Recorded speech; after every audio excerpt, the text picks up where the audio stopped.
Real life. Superpowers. Becoming a mother humbled me in a way that I understood that you cannot control the outcome. You can only control what you know at a certain time and do your best. If you did your best, then that's all. And I think that's the essence of being a CEO, a COO, an entrepreneur, is making decisions, making them quickly, learning from them quickly, and being humble enough to know that you can't control all outcomes. Hey everyone! In this episode of Real Life Superpowers, we speak with Miri Yudovich, co-founder and now CEO of SafeHouse Tech, a cybersecurity company on a mission to secure everyone online. Prior to becoming CEO, she was the COO of SafeHouse Tech. Under Miri's leadership, SafeHouse's flagship app has achieved rapid growth, protecting over 4 million users since its 2019 launch, turning the company break-even by 2024. She's also helped build an extensive distribution network of 5,000 retail outlets across more than 700 cities, making cutting-edge digital protection accessible to people far and wide. The app's success is a game-changer, redefining how everyday users safeguard their digital lives. Join us as we explore Miri's journey and uncover the superpowers behind her success. Real life. Superpowers.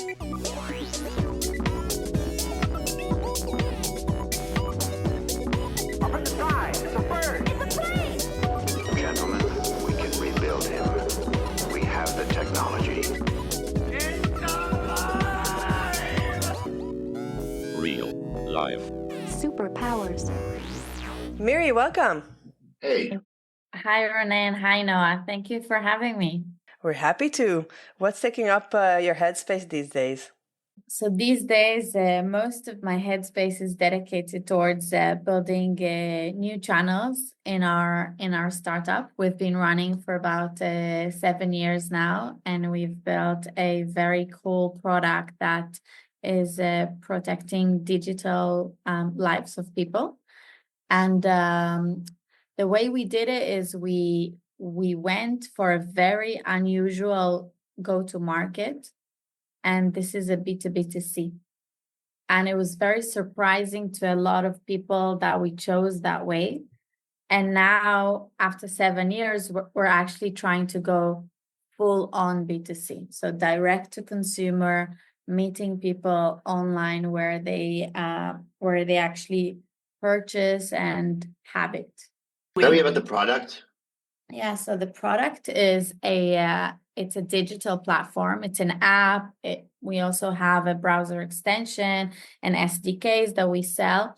And the main selling point and the main value that the product brings to customers is the ability to provide them with online safety. And I mean everyone.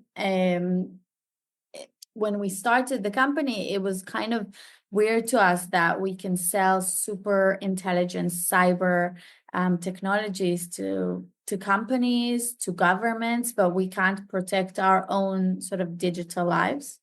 And if you think about it, like most of your assets today is online. You have your phone, you have your Instagram, you have your podcasts, you have all your assets online and nothing to protect them. In the 1990s, it was called antiviruses, but nowadays you need something in between you and the internet to sort of help you bridge that gap. And this is what we're trying to do. So we're trying to provide this first layer of interaction between yourself and the online. And take it as a simple example. You get a text message saying, hey, I got a great deal in Target, or I got a great deal in some other retailer or whatever else, and it's basically a phishing attempt. It's a phishing attack, and it basically tries to lure you into giving your details. We blocked many of those and many of other online scams, and basically try to give people this sort of seatbelt for them in their online engagements. Is this your first rodeo?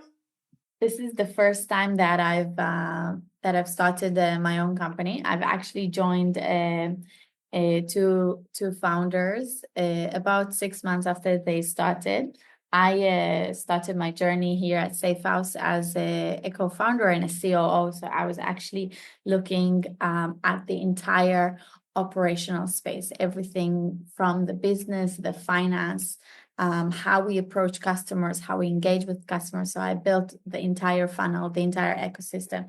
And about a year and a half ago, I actually became the CEO.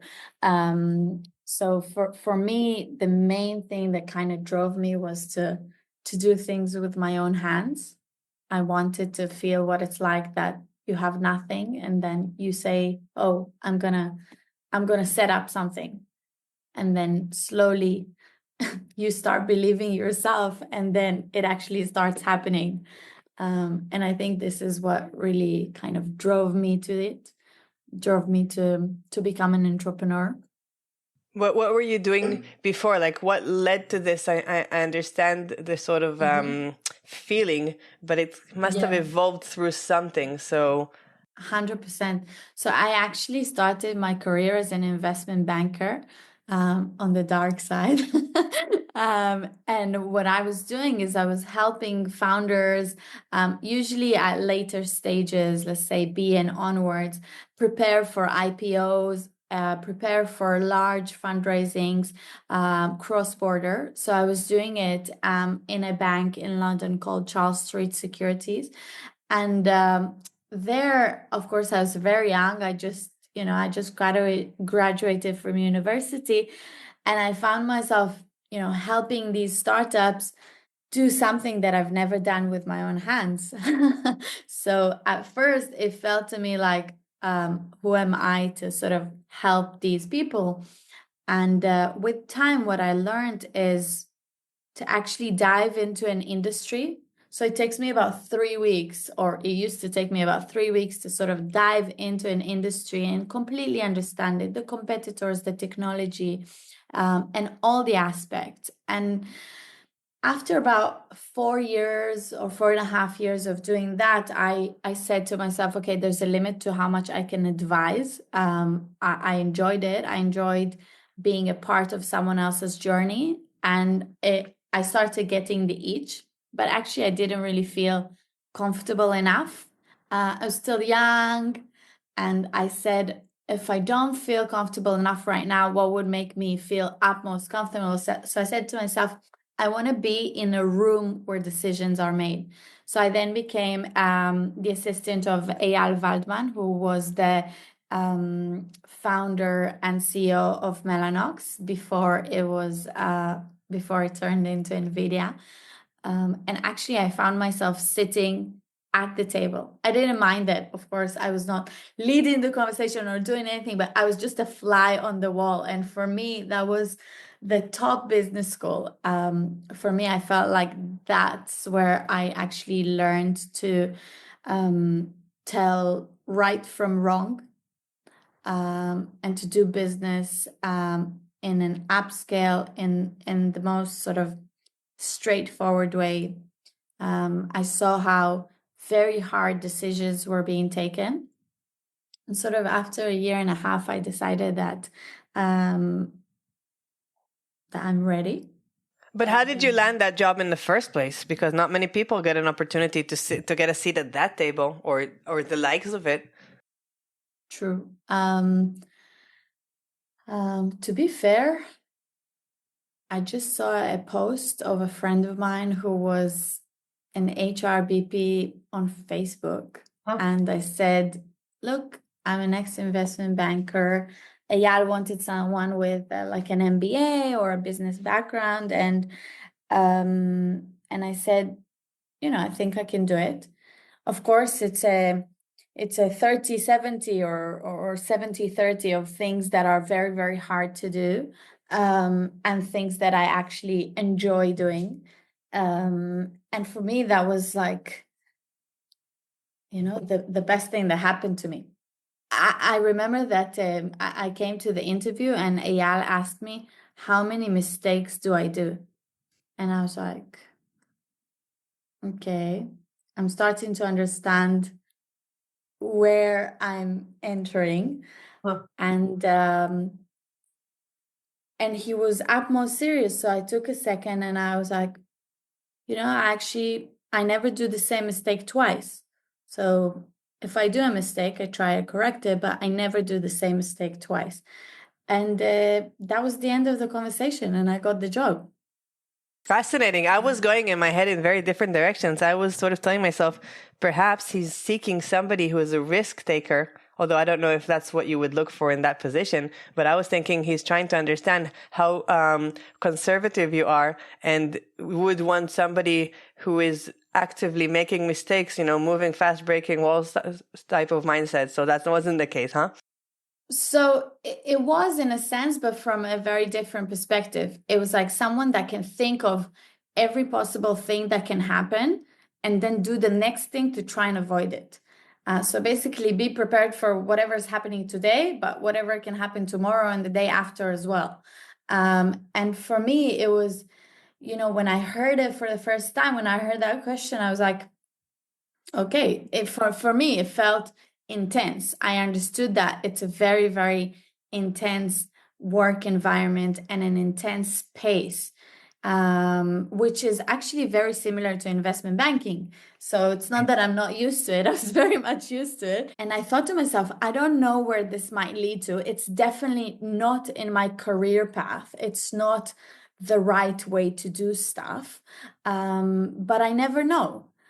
And for me, that was the epitome of risk taking, because I didn't really know where it would lead me. I didn't know that today this will be the story that I'm telling, that this is how my life evolved. And actually, I think that in everyone's careers, the story is something that's being built post-mortem. So after it happened. Which is why I'm wondering why you would say it's not the right career move. Isn't it the most right? Aren't the career paths that are, linear sort of restricted?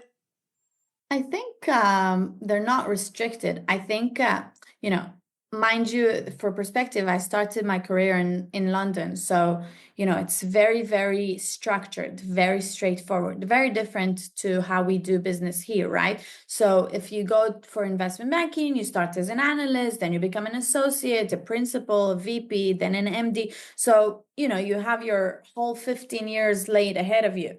And sort of if you're willing to walk the walk, then great. Then you'll get to,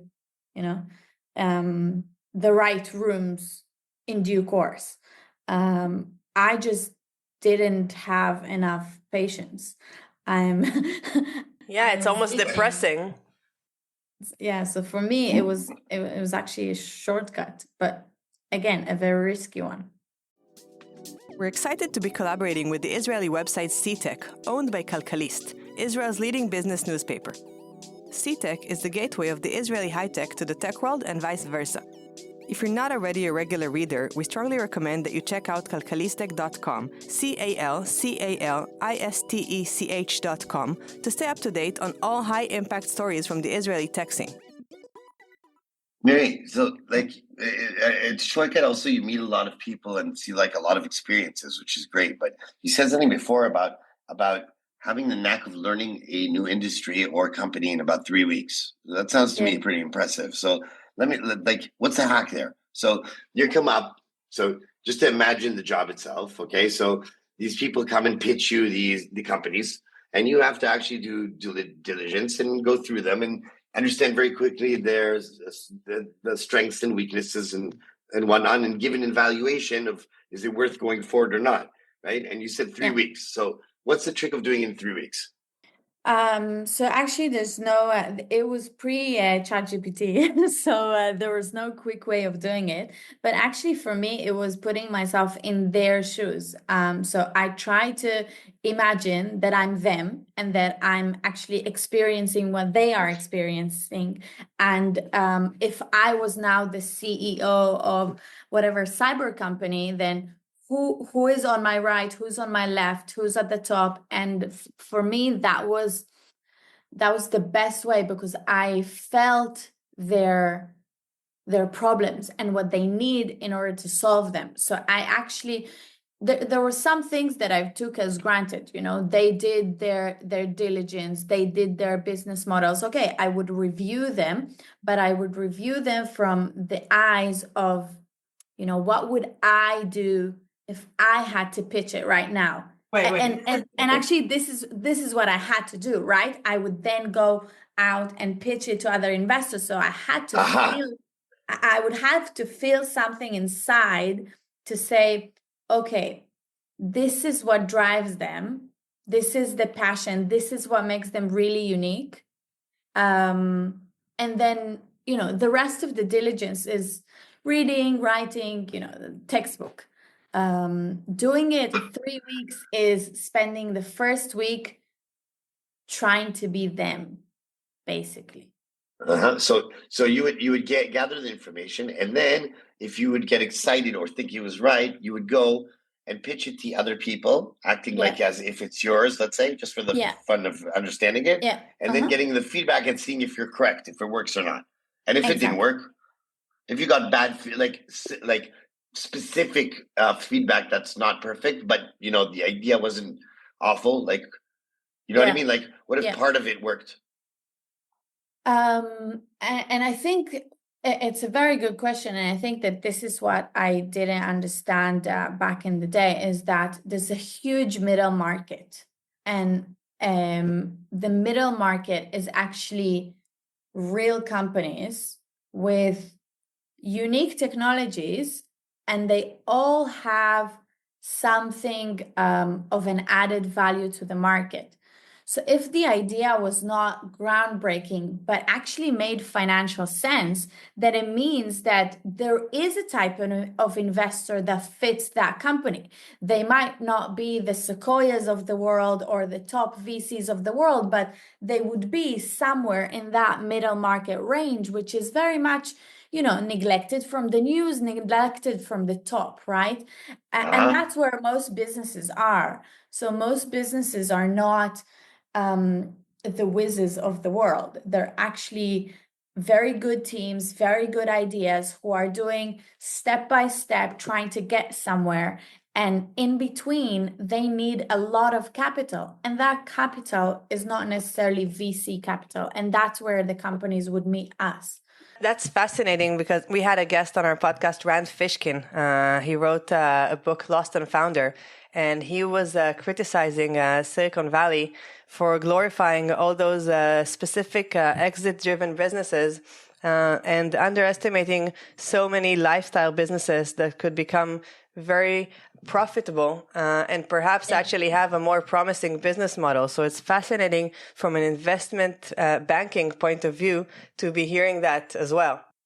But actually, because the companies that I was dealing with were companies that already had revenue, etc. And actually, my degree, part of my degree was in finance. And I remember the 101 rule, right? Cash is king. And for me, that's always been sort of the driver. Show me where the profitability is, where the money is, where the bottom line is.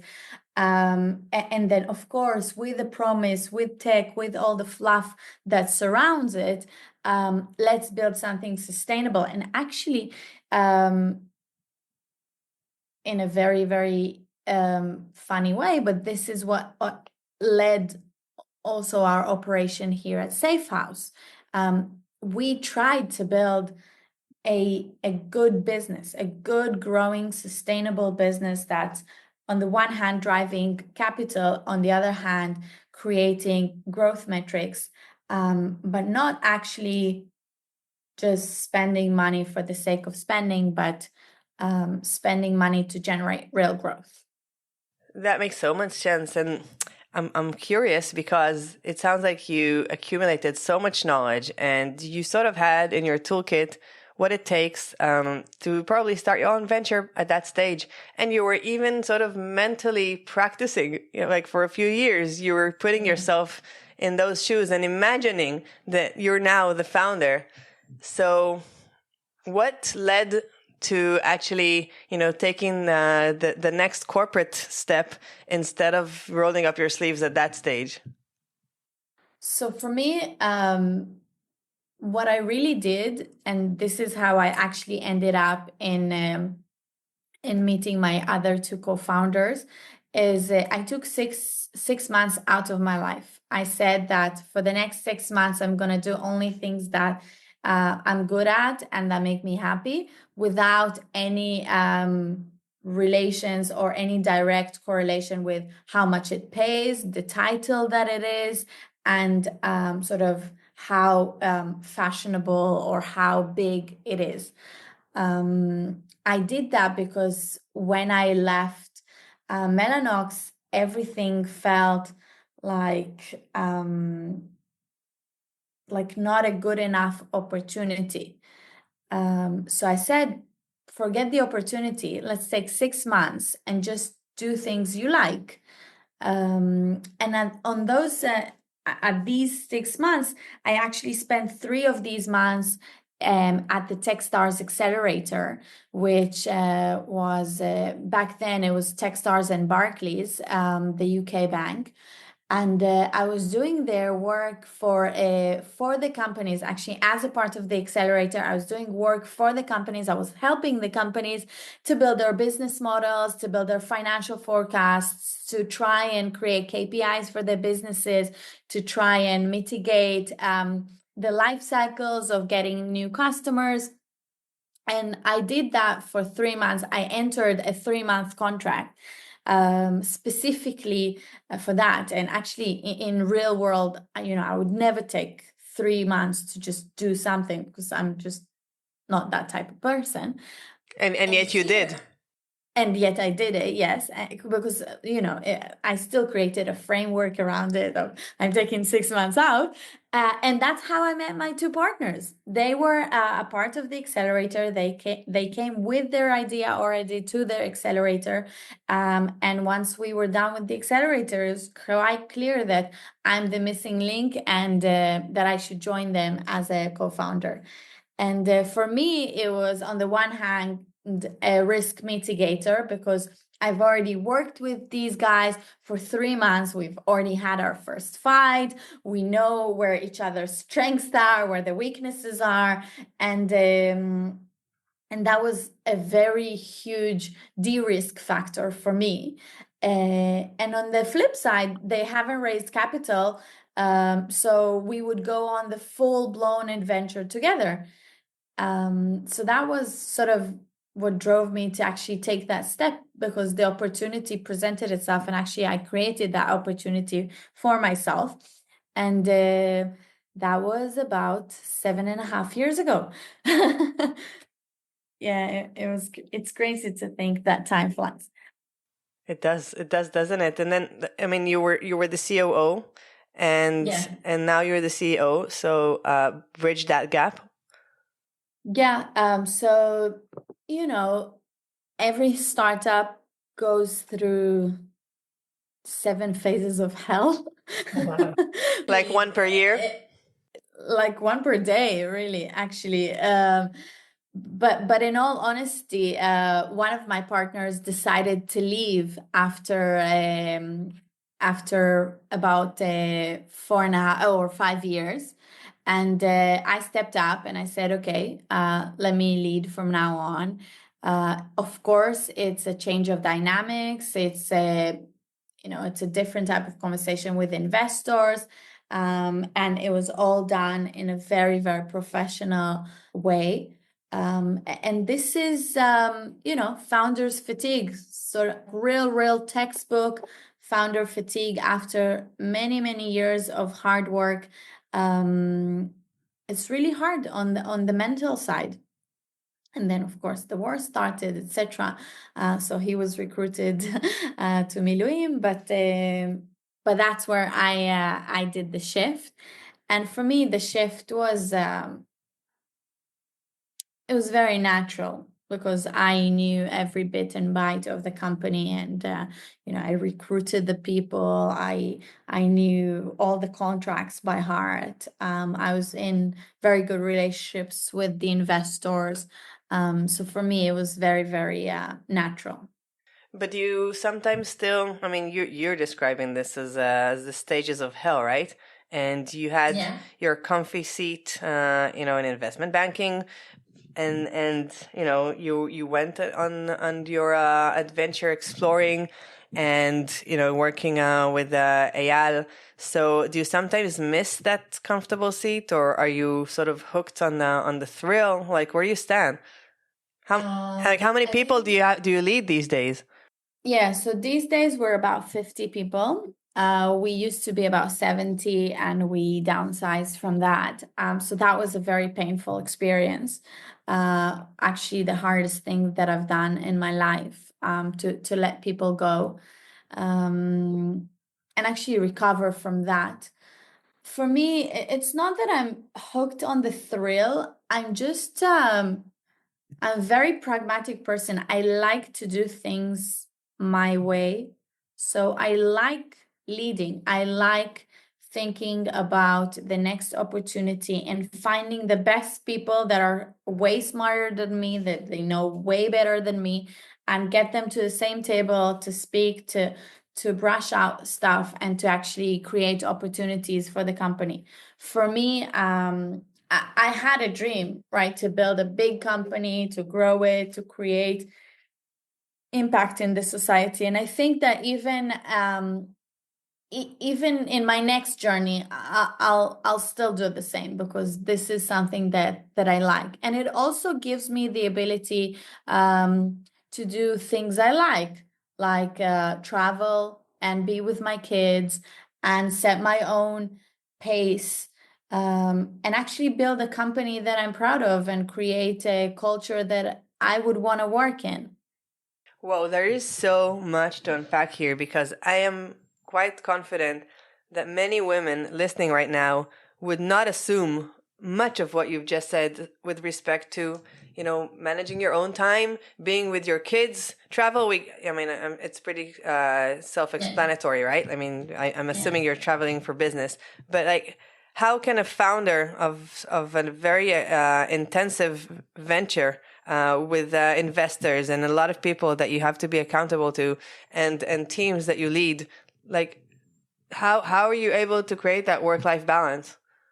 Yeah, it's a very good question. I ask it myself every day. But actually, I look at the startup as it's the journey of my life, right? It's the journey of the life that I chose. Actually, when I joined Liad and Adi, who are my partners, in 2018, I told them I'm actually planning to start a family. I'm planning to start fertility treatments.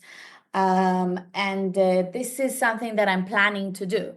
And for them, it was, they didn't have kids at the time. And for them, it was like any other thing I said. They just said, oh, okay, fine. Little did they know what it was actually going to be like. But my thought about it as a journey is that you never know how life will end up. So with my first child, there was COVID. We were working from home. I couldn't expect that in a million years. I didn't know that this is how it's going to be like. But I didn't want to give up being a founder, and I didn't want to give up, being a mom. So I said, But okay. that actually went to your, like, To not my on purpose, but it advantage. went advantage. Yeah. Okay. Of course, 100%. And back then, actually, we weren't very funded. So, or we actually just finished our seed round. So I brought a nanny to help me out, and I was involved from a couple of weeks, or yeah, a couple of weeks after.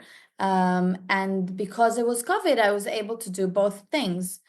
With my second one, I didn't know that, but we the atmosphere. What I did ahead of giving birth is actually I built an entire department to help me out, to take things that were my responsibility and to lead them. So I actually had the greatest experience of my life, foregoing power, which is something, and foregoing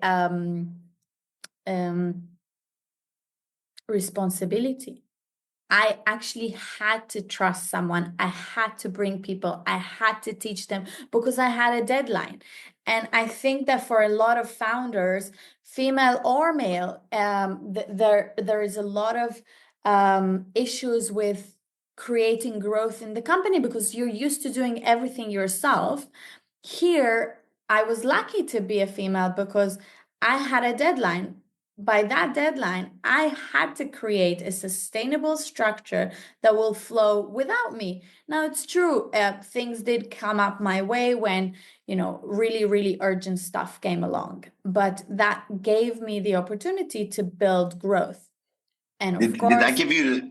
Did you feel that made you better in trusting people? Because it's a lot of trust issue. Like you probably had a great team. It wasn't like they weren't incapable because you hired them, right? So what changed? So I had to bring for that bit, I had to bring people that I trust. So it was people that I knew that I previously worked with. It was people that we had similar ways of looking at problems. And because they knew me, they knew when to float things my way and when they can just take it on and lead it themselves. And I think that actually made me a better manager because I had to give responsibility. I couldn't I physically couldn't keep everything in my hands. So for me, it was great. And to your question, Noah, because I was one of the founders, I could dictate the times of the meetings. So for me, after 4 p.m., there were no meetings between 4 and 7. No need. Unless it's something urgent, investors, East Coast, West Coast. Okay, there's always times of high pressure, but this is the life of a startup. It's not 300 at all times. It's like it's like waves, right? You have a very, very peak season, and then you have a bit of a slowdown, peak and slow down, peak and slow down. And for me, that's like in life. I knew how to take that and take advantage of that to create a balance in my life. And of course, I would not be able to do it without help, without my husband, who's also taking part in raising his kids that he brought himself. So that's, of course, the full package. I speak with a lot of mothers who don't feel they truly have permission, and I think the permission is from themselves, first of all, to actually truly have a career. Like, of course, there's so many examples that go the other way, but that balance is so tricky. So I'm wondering if you have any advice for mothers who have who want to fulfill themselves in their career, and are thinking, I don't know, that entrepreneurship is off the table because that ship has sailed, or just in general, how can they take more? How can women take more ownership and more responsibility career-wise, and make it work without having without feeling that something has to give? Yeah. So for me, a really exceptional thing that entered in my life around 2019 was a group of women that surrounded me, from Woman to Woman of 8200. We've interviewed Yulia, the CEO. Yes. So Yulia is a force of nature. And when I met women who are like me, they want to achieve something, they want to do something, they've done something in their life, and they have further ambitions. And you see that it exists. It helps you in your journey because you understand that you're not the only mom that didn't go to playground today, and it's okay because you went yesterday or the day before or next week or the week after. And you have like-minded people to speak to about career, about growth, about opportunities, about fundraising, about real business stuff. And so I would say surround yourself with like-minded people. It can be men, it can be women. And I think that for women, the idea that one thing has to come on the expense of another is always the case. And the question is, for me, that's the way I look at things, is the question of the price. Every choice you make in life, it has a price. And if you're willing to pay the price, then fantastic. If you're not willing to pay the price, then maybe it's not for you and you should be doing something else. But if you are willing to pay the price, and the price is the price of creating a different set of opportunities for yourself. I personally am very happy with spending time both with my kids and going on a business travel. And the way I would advise women to do it is, if it's something that you want, just do it. And then you'll create the infrastructure that will enable you to do it, and surround yourself with like-minded, potentially women or men, to do it. And the second thing that I must say that really sort of opened my eyes is that actually, I feel that men are the same, they want the same thing, especially, people that surround us, dads, they want to be fathers as much as I want to be a mom. So I think it goes both ways. I think if you're creating a company, you need to create a company that will enable people to work and to have a life, and to prioritize both of them at the same time, with, of course, the understanding that there's peak times and performances and, deadlines and whatever, but create a space which is safe and good for everyone. And I think it would be very, very beneficial if men start taking maternity leave or paternity leave as well. That would actually be my dream, if I ever get an opportunity to influence and to create change. This would be the first thing I would do. I think, by the way, in US, it's already like it's not that far. Your dream is very here, like. Very much so. In the US, in several companies. In Sweden, my brother, actually, my older brother lives in Sweden, and he was on paternity leave because it was mandatory by law. And it's a life changer, because actually fathers are aware of their kids. They spend time with them. They know what they miss if right now they're not at home. And actually, my partner took paternity leave of 1 month and spent the first month with the child and with me at home to get to know his baby that he created. And I think if more people do it, it would be fantastic. I agree. Definitely. Would you encourage your kids to be entrepreneurs? For sure. I think it's a way to fulfill yourself. It's a way to set goals for yourself. Things that, 6 years ago, we told VCs that we would go on a cyber adventure and protect B2C customers. They told us, come on, guys, you've completely lost it, right? You don't even know what you're talking about. There's no industry. You'll never get even one client. And 4 million clients later, we created an industry. So I think it's something that I would encourage my kids to do, because it fits with, create yourself a goal, find out how the best way is to get there, and try maximum. If anything doesn't work, maybe you'll fall, maybe you'll bounce back up, and that's the journey.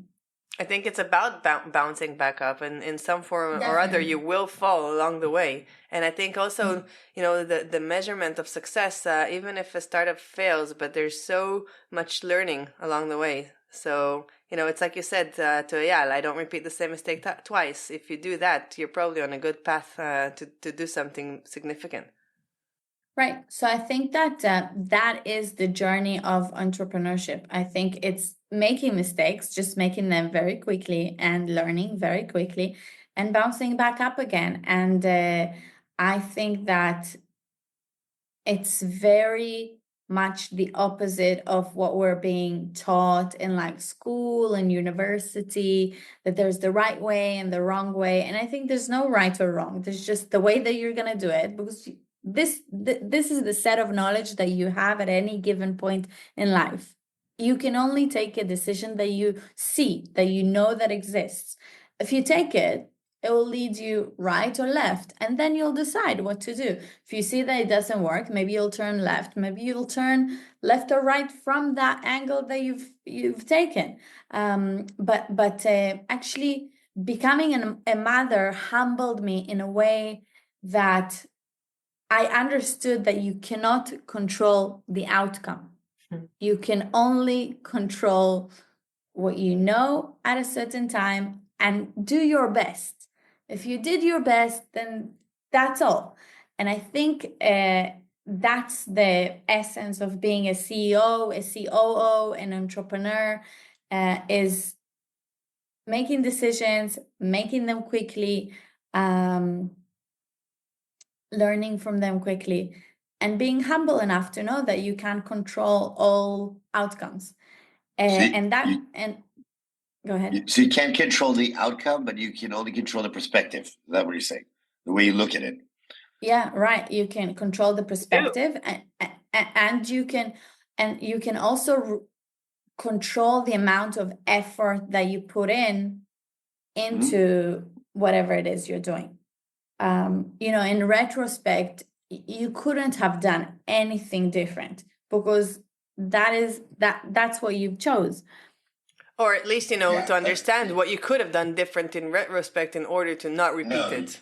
No, but that's what I'm saying. You can't, because back then you didn't know what you know now. Like if I were to set up a new startup today, I could only say, okay, these are the things that I want to take with me, because I think that these are the things that I want to keep and I want to foster moving on. But I actually don't know whether they'll have the same effect in a different industry with different people in a different business climate. I only know that they're good for me. Oh, I agree. I'm just saying, in order to not drop the aspect of responsibility among any assessment of what went wrong, and I'm sure you agree that it's also about asking yourself, okay, what could I have done differently given the circumstances that I had? 100%. I take that as a given. The fact that I chose to be an entrepreneur means that everything is my fault. I take full ownership on everything, even things that are not. And the mother. I take responsibility for you, for him, for everyone, because that's what you do. You're the head. You are the responsibility bearer, taker, and you need to do whatever you can to fulfill what you attempted to do to begin with. And of course, looking at retrospect does not in any way imply not taking responsibility. On the flip side, with utmost responsibility, taking the best of what you did best and trying to figure out what would be things that you would leave out next time. I love that.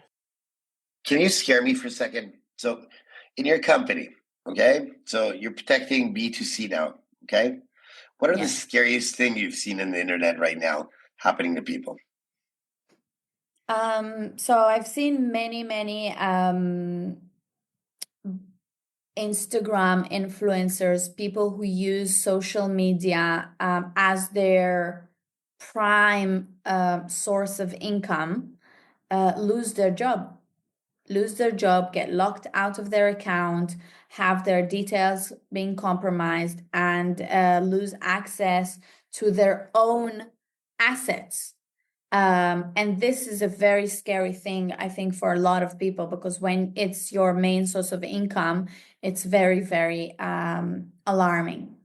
The second thing is, of course, financial damages that are happening to customers having their data leaked.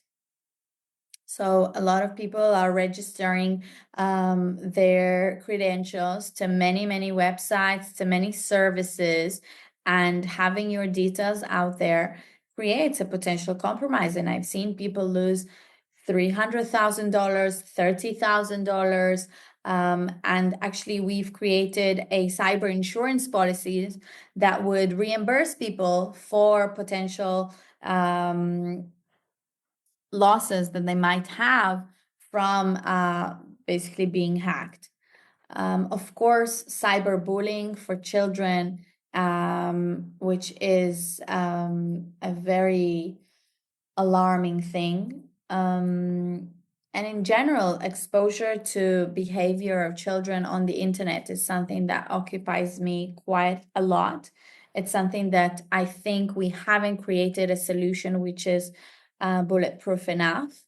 And I hope that we'll still get a chance to continue and develop and do more on that front. So on that, so as an aspiration, as an entrepreneur, okay? So if you were to do one thing impactful in your business right now, okay?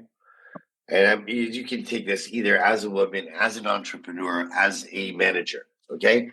What would be the thing that you'd say, I'm proud, and I'm not talking about money evaluations. I'm saying I'm proud of the thing that we did. I think it was the right choice and it's the right product. What would be that thing? Holy Grail. Wow, what a question. I think for me, it would be inclusion. I think that many people look at a startup industry as a very exclusive club that you can join. And I think the more the company grows, the more inclusion needs to take place. And I'm not only talking about women, I'm talking about minorities from all sectors of society, Haredi people, Arabs, people from the periphery, the financial periphery. For me, if I could do one thing, is I would create as much as inclusion as possible. And I think it's very, very hard to do when you're just starting out and when you're small. And only, in my perspective, when you become bigger is the time where you can spend and dedicate to creating impact, which will, in due course, also drive financial, I think, financial benefit to the company. But for me, that would be number one. What would you say your superpower is? I would say I'm a juggler, so I don't let the balls fall. For me, juggling is the number one. I always know how to put the ball in the top, the one that doesn't need to fall, prioritize that. And for me, that's my real superpower, to be able to do everything to feel that things are flowing, things are good, things are right, on the company level and on the personal level. It's quite evident from this conversation, by the way. What would you say your kryptonite is? I would say lack of transparency. So I think that when I think of success and I think how hard the journey is, when I share it with people who are experiencing the same thing, then it's easier to go through the path together with other entrepreneurs who are swimming in the same pond as you and are experiencing the same type of problems that you are. And for me, my kryptonite is finding people who they have it all figured out and everything's always perfect. So for me, that would be something that. So your kryptonite is not finding another juggler? No, for me, kryptonite is not finding someone who won't admit that one of the balls does fall sometimes, because they're an amazing juggler and they do it the best they can. But every Iron Dome has a 0.0 chance or 0.02 chance of dropping the ball. And I think being able to admit it is the opposite of kryptonite. If you can't admit it, that's a kryptonite for me. I think it's an artistic way of articulating the premise of this podcast. So it's about realizing that nothing is perfect and finding your way through that. With that premise in mind. Yes, and actually normalizing it, because this is the reality. The reality is that building a startup is a fantastic thing, and it's hard in a million ways. And building your life and investing in yourself, in your friends, in your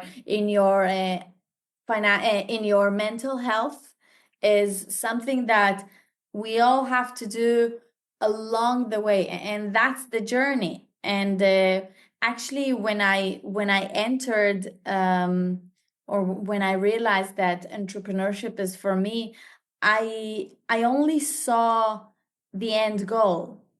I saw the exit. I saw the IPO. That was my vision. I didn't realize that the life. That's actually the startup. The startup is going through a day by day, not falling, seeing a new opportunity, creating a new opportunity, missing out on a few opportunities, and being able to admit that all this is a part of your success, because your success is your journey. This is something that I think not a lot of people realize. And I think this is why Israel is full of very, very talented people, because success has many, many, many shapes and forms. And I think it's very evident here. I agree. It's super important to remember that Superman also goes to the bathroom.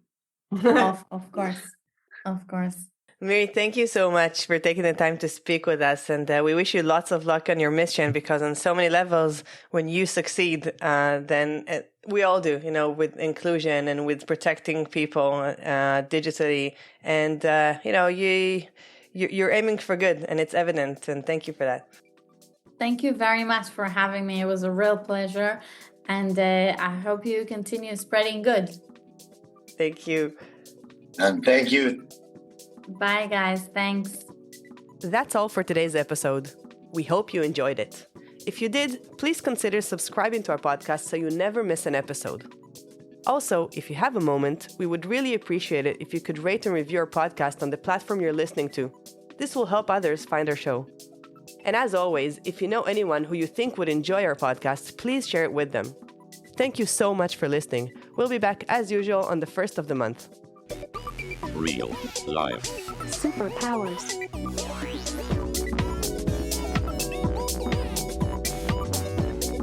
Up in the sky, it's a bird. It's a plane.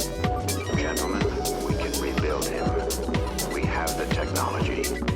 It's alive! Real life. Superpowers.